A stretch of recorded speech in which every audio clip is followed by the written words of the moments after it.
Okay. Pag-usapan natin itong bombshell expose nitong si Zaldico. Okay?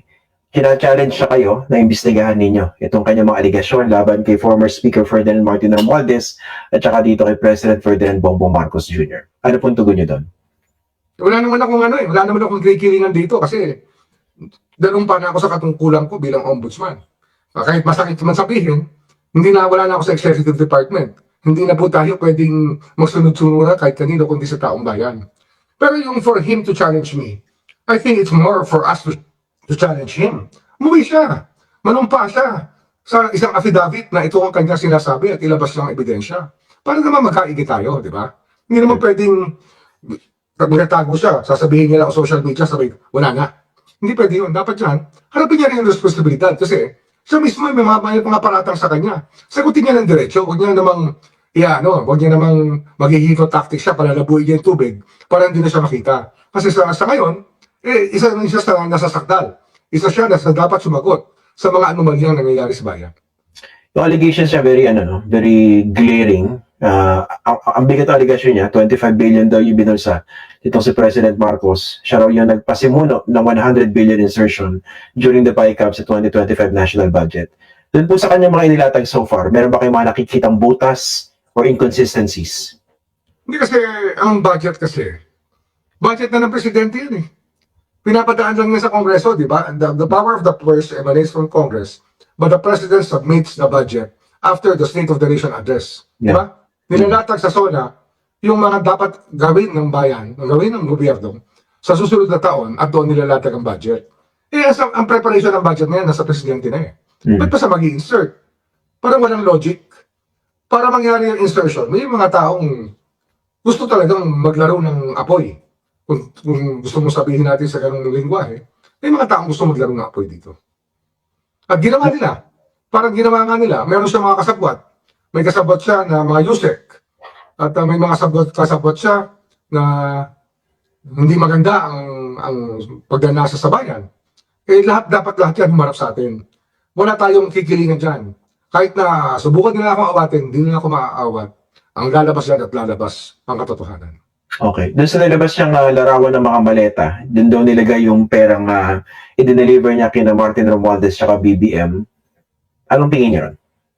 Ano yan? Striptease yan. Gumagawa sila ng parang step by step. Gumagawa nga sila ng tipping point eh. Hindi, sabihin niya na ng buo yung talagang gusto niya sabihin. At sabihin niya rin na wala siyang kasalanan, kung wala talaga siyang kasalanan at hindi siya nagkasala sa kabalang bayan. Sabihin niya na rin. Buuin niya yung kwento niya. Kasi yung kwento niya ngayon, parang gusto niya ba maging bayani ng bayan eh. Pwede ba maging bayani yung ganyang tao? Yung kaso ng computer natin sa DepEd, papagamit mo sa mga teacher, obsolete to computer. Panahon pa rin Duterte yan. At nung araw pa, kakampi niya na yung mga yan eh. Kaya nga sinasabi ko, yung kasalanan ni Speaker Romualdez nga rito, isa sa kasalanan niya, yung kanyang parang lack of discretion sa kanyang trabaho. Kumuha siya ng tao na hindi naman dapat nagbabantay ng kabalang bayan. Pero nga po, example. Use of negligence, ang sinasabi ko dyan. Yung isang theory na in-explore niyo yun. It's not a theory, pero I will not be dissuaded from pursuing a conspiracy theory once the facts are evident at clear sa amin. Wala ko ditong kikilingan na isang partido. Kahit si Martin Romualdez, nakasama ko na matagal ko lang kilala, bansa ang pinag-uusapan natin, Christian. Hindi tayo pwedeng mawala dyan sa pagmamahal sa bayan. Ano to eh? Hierarchy of values to. Country first. Okay. Linawin ko lang po, you're actively pursuing a case against Martin Romualdez. But yes, how close are you? Already. Oh. Okay, you're investigating him, but how close are you to filing a case against him? Ayun nga eh, yung pagbubuo ng mga facts eh. Kasi yung universe kasi ng cases, kaya lang makita natin yung pattern. Yung ginawa nila ni Sandy, kung paano nila nilatag yung mga ganyang mga modus operandi na may 25% silang kukunin.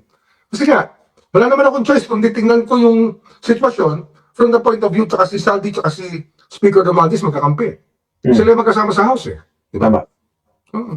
So ang vantage point natin, sa pinagagawa ni Sandy ko, may basbas yan, yung Speaker Romualdez. May logic ba yung yung pagdikit so far sa ngayon, ni Zaldico dito kay President Marcos? Hindi ko nakikita eh. Hindi ko nakikita. Kasi nga, kung sasabihin niyang inutusan siya ng Pangulo na mag-insert ng 100 billion, parang malayo sa katotohanan yun. Mahirap lunukin yun. Dahil, Yun nga, budget nga ng presidente yan eh.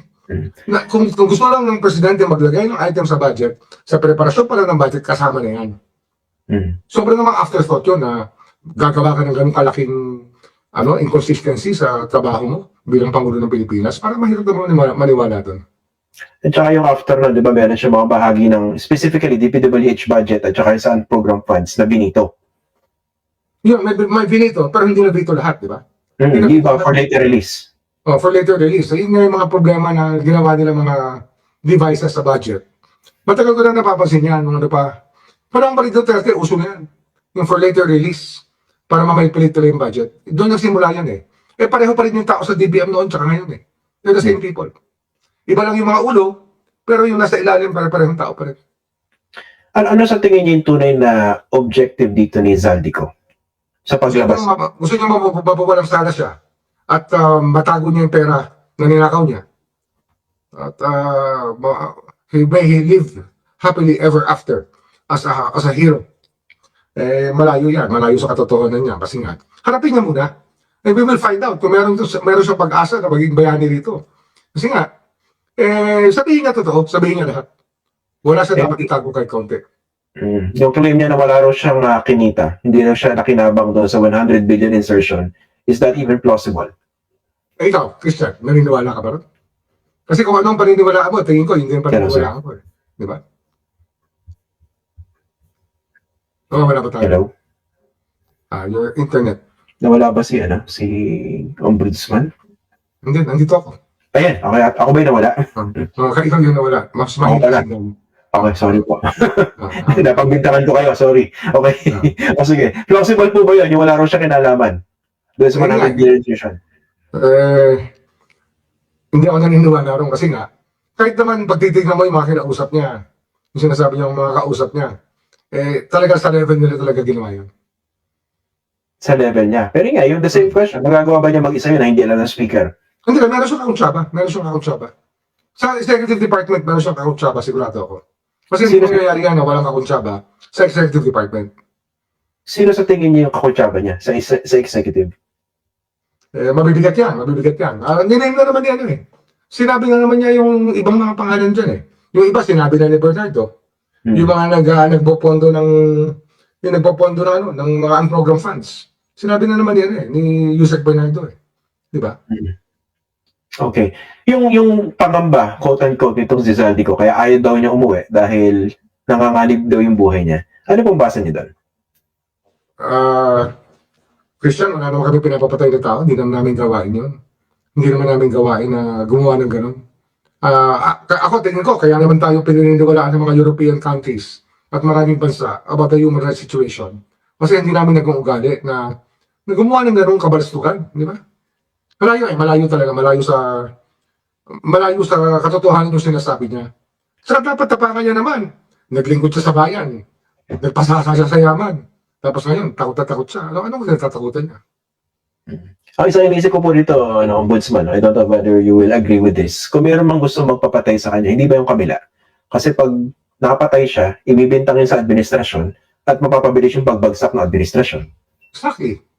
Dapat ingatan niya yung mga kinakausap niya sa kabila. Di ba? Dapat siya sabi ko nga, sa amin siya magtapat kung ano talaga. At kapihan niya taong bayan, huwag siya kakapi sa ibang tao. Pero dito, Ombudsman, sino-sino ba yung mga makakasuhan na malalaking isda bago magpasko? At most likely, maghihimas ng rehas. Yung napirmahan ng Yusek Bernardo yung kanyang affidavit eh. Kaya yung mga nabanggit doon, Bong Revilla, Nancy Binay, Joel Villanueva. Hindi, Joel Villanueva kay Henry Alcantara, Jingo Estrada, meron po ba? Yun ang mga binanggit talaga. Si Stanley Engara, bagong pasok lang, imbestigahan pa namin. Kasi Grace po. Saka si Grace po, imbestigahan din natin. Wala tayong atrasan dyan. Kasi ang kinakailangan nito, Christian, huwag ka na mamimili. Kung sino ang dalhin ng ebidensya, ilatag natin sa harap ng husgado. Yun lang yun, di ba? Okay, sir, linawin ko lang, no? Ito yung mga kakasuhan nyo na. Mga kaibigan ko yan, Christian, ha? Hindi iba sa akin yung mga yan. Nakasama ko yan. Yung mga yan, one time or another sa buhay ko. Pero sa akin, trabaho ko to eh. Hiningi ko tong trabaho to. Kaya gagawin ko trabaho ko. Opo, linawin ko lang, sir, para doon sa mga naghahanap ng resulta. Kakasuhan nyo na soon sina Bong Revilla, Jingo Estrada, Nancy Binay, at saka si Joel Villanueva. Tama po ba? Joel Villanueva kasama. Oh. Okay, bago magpasko. Sabi ko, ito Of course, sabi ko. meron isang kaso eh. Hinog Okay. eh. So bago magpasko, hinog na po yung kaso sa mga ito, no?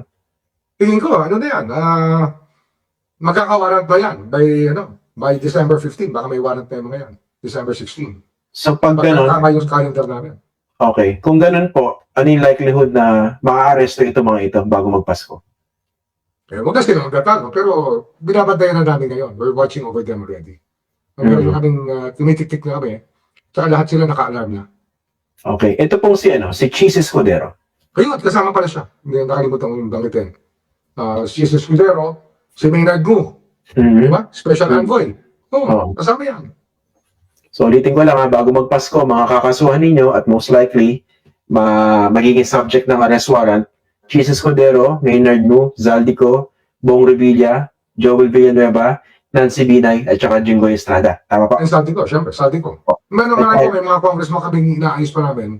Dinidevelop pa namin yung mga theory kasi nga ito, conflict of interest. Hindi lang siya non-bailable, pero mabigat na kaso ito, Christian. Kasi hanapan namin ng malversation yan, non-bailable din. Opo. Ilang mga congressman yung most likely makakasuhan nyo rin before Christmas? Mahigit 20 yan, mahigit. Mahigit 20 sa simula pa lang. More than Pero 20. nilalatag namin lahat ng pwede. Oo. Okay. Yung kay in the meantime, Mga DPWH officials kasama. Yung mga incorporator ng SunWest.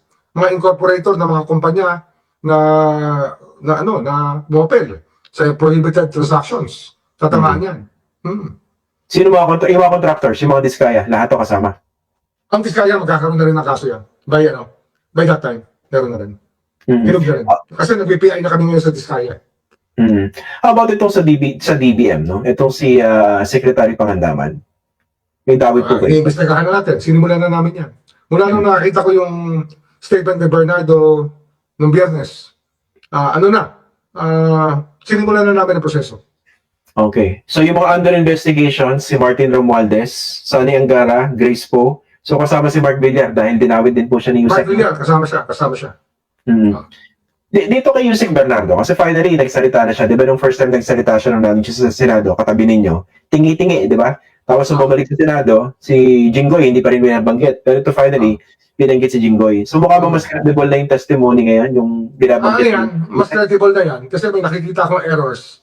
Pero I would rather give them as errors than correct everything as a perfect rendition of things. Kasi nga, many of them are recollection by memory. Marami siya, wala naman notes sa pinagbabasihan by memory. So itong si Mark Villar, kasama sa naimbestigahan dahil binanggit po niya, no? Kasama yan. Kaya lang yung kay Mark Villar was a general statement about kickbacks at 5% of the totality of the budget of the DPWH in projects. Kaya mas mahirap i-prove yun. Kukunin mo pa yung pattern. Marami ka pang kukunin na harder to prove. But we will investigate. Pero alam mo naman, Christian, we do not necessarily have to file malversation cases or graft cases. We can file other cases as conflict of interest cases. So pati si Secretary Bunuan dahil binanggit niya. Yes, kasama si Secretary Bunuan. Marami yan, Christian, marami na yan. May kitatlong po na, baka 4 na po na yan. Kasama yung mga opisyal ng mga kumpanya.